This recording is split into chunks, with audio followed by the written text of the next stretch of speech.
Dear students, welcome to this lecture of English Literature, BA Final Year, Same 5.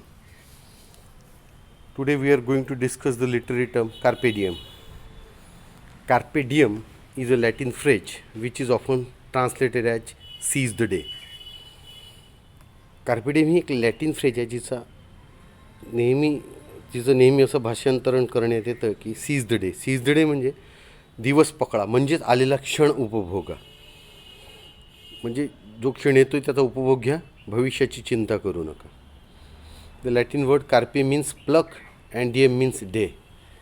Latin word आहे carpe, त्याचा अर्थ होतो plug. Plug म्हणजे खुडणे, फूल कसं खुडतो तसं. अँड डिएम मीन्स डे म्हणजे दिवस. दिवस खुडा म्हणजे दिवसाचा मजा घ्या, त्या दिवसाचा एन्जॉय करा. या अर्थाचं हिंदी चित्रपटात एक गीत आहे,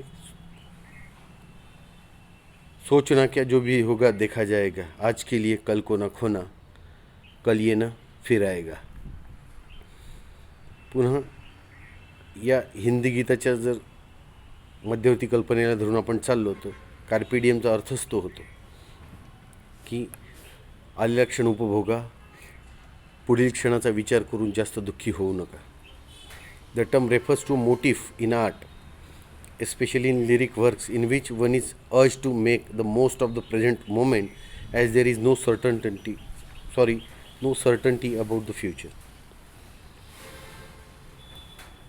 हा जो शब्द आहे, हे जे पद आहे, याचा संबंध आहे भावगीतातील कवितेशी, ज्यामध्ये तुम्हाला विनंती करण्यात येते की जो क्षण आहे जास्तीत जास्त त्याचा उपयोग घ्या. Make most of the present moment. जो वर्तमानातील क्षण आहे त्याचा उपभोग घ्या. As there is no certainty about the future. कारण भविष्याबद्दल काहीही निश्चितता नाही. The earliest usage of this term can be traced back to book 1 of Horace's odes 23 BCE, which refers to the transitory nature of time, asking one to act in the present and not to put up things to the future.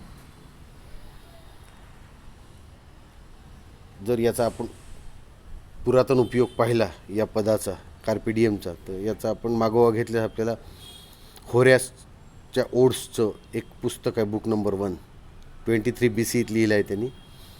त्याचा संबंध आहे की वेळ हा फक्त क्षणभंगूर आहे आणि तो सांगतो आहे आपल्याला की वर्तमानातच क्रिया करा, भविष्यासाठी काही गोष्टी राखून ठेवू नका.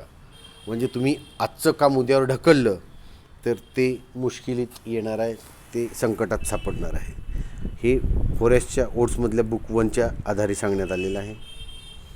Many lyric poems employ this idea to plead to a virgin beloved to engage in physical pleasure.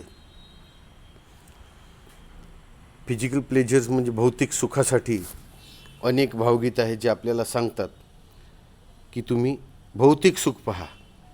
उदाहरणार्थ Robert Herrick's 1648 poem.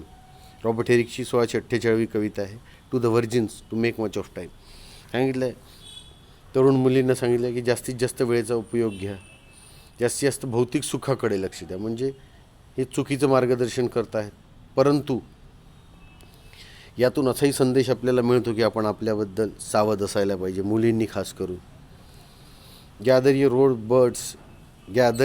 Birds while ye may, and this same flower that smiles today tomorrow will be dying. आजच्या गुलाबाच्या कळ्या आहे त्या तुम्ही जमा करून घ्या, कारण हेच फूल आज हसतंय, उद्या ते कोमेजून जाणार आहे, ते मरणार आहे. Flowers, especially roses, are a common symbol of the short-lived beauty of youth in this motif. म्हणजे या कला प्रकारात, साहित्याच्या गुलाबाची फुले खास करून हे सामान्य प्रतीक आहे. कशाचं? क्षणभंगूर सौंदर्याचं, क्षणभंगूर तारुण्याचं. कारण गुलाब कसा 1-2 दिवस टिकतो आणि कोमेजून जातो, तसंच तारुण्याचं आहे. काही दिवस टिकतं तारुण्य आणि नंतर ते म्हातारपणात परावर्तित व्हायला लागतं. One of the most quoted poems that uses the carpe diem motif as Andrew marvels to his coy mistress. जास्तीत जास्त कवितेत हा कोट वापरला गेलेला आहे. त्याचं अतिशय उत्तम उदाहरण असं आहे कार्पे डिएम मोटिफचं, तर अँड्रू मार्वलचे to his coy mistress. Coy म्हणजे नखरेल, मिस्ट्रेस म्हणजे प्रेयसी, त्याची नखरेल प्रेयसी. यामध्ये कार्पे डिएम मोटिव्ह जास्तीत जास्त वापरण्यात आलेला आहे. In Robert Frost 1938 poem carpe diem the character age encourages children to be happy and seize the day of the pleasure. Robert Frost 1938मध्ये लिहिलेली कविता आहे त्याची, कार्पे डिएम नावाची. त्यात एक कॅरेक्टर आहे एज नावाचं, तो मुलांना सांगतो की आनंदी व्हा and seize the day of the pleasure. आणि आनंदाचा दिवस जो आहे तो पकडा, म्हणजेच आनंदाचा दिवस उपभोगून घ्या. एक हिंदी चित्रपटात परत गीत होतं, डोंट वरी बी हॅपी, म्हणजे काळजी करू नका, सुखी राहा, आनंदी राहा, आलेला क्षण छान मजेत उपभोगा.